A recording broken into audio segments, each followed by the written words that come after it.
there was a certain level of fear that Karelin possessed, right? Like people didn't want to wrestle him. They would like, just like roll over for him.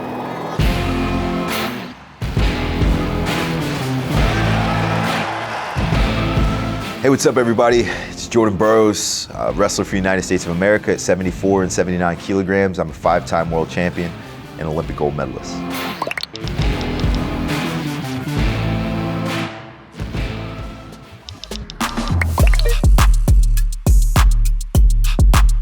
Probably Rio 2016, which the closest that I was to victory that I feel like I could have kind of changed the trajectory of my career, or at least from the outside perspective. Like 2 Olympic golds is pretty special. It's a rarefied air.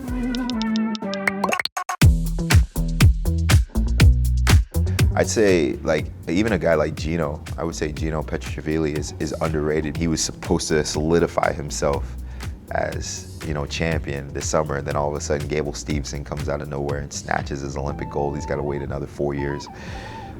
So yeah, I would say Gino is probably one of those guys. Like he's been around for a while, he's won a couple of titles, but when you think of heavyweight, you typically think of Agul, and now you think of Zaire, you think of Gable. So yeah, he's probably one of those guys for me.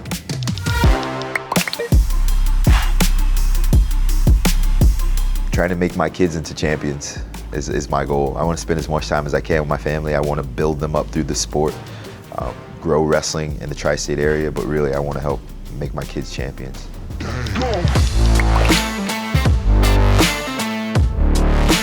I was so young, so naive to it all. I hadn't really experienced much. I hadn't lost, hadn't really been through struggle or adversity at the time.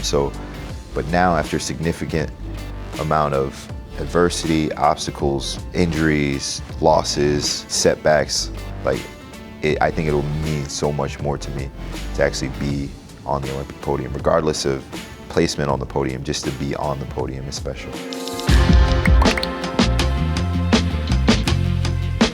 Purpose.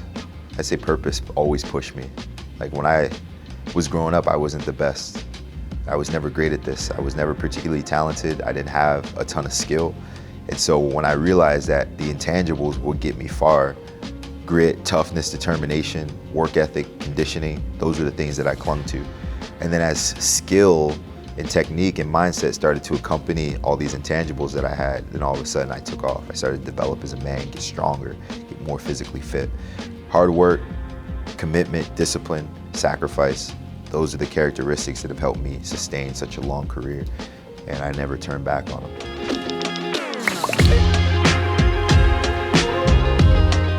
Probably eating. Every wrestler would probably say that. I'm a self-proclaimed foodie. I like food. I like to try new restaurants. I'm in a big city now in Philadelphia. And so new food is something I like to do. I like to fish. I like cars, spending time with my family.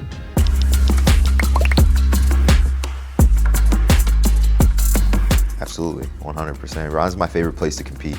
Clearly I'm biased. I think the American fans are the best fans in the world, but the Iranian fans have the most passion in the arena.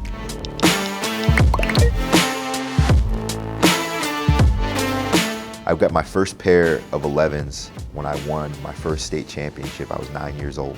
My mom picked me up from school. I think I was like in 3rd grade.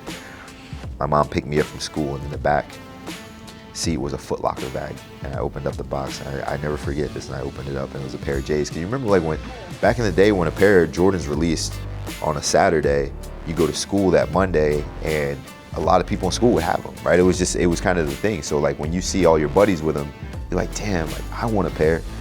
And so that Monday I had none, and I got picked up from school, and my mom had a pair for me. And this was before StockX and GOAT, Flight Club. Like you could just go to the mall and get a pair. It was a very different time. So yeah, 3s, 5s, 11s, 1s are probably the most stylish. No Jordans are comfortable though. So, you know, they're only for style. You don't want to have them on for a long period of time.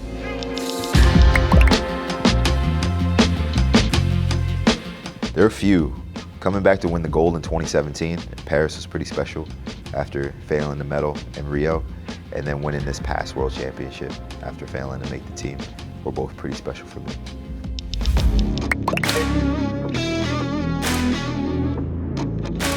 I'd probably say Karelin, just because Saitiev, as amazing of an athlete as he was, there was a certain level of fear that Karelin possessed, right? Like, people didn't want to wrestle him. They would just like roll over for him. So I think in that era, probably Karelin, but I think in this new era, I would have to go with Sadulayev.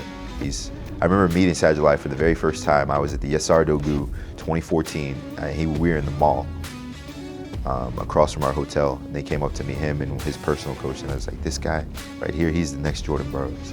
And at the time, I'm like, oh, cool. Like, he was like, let's take a photo.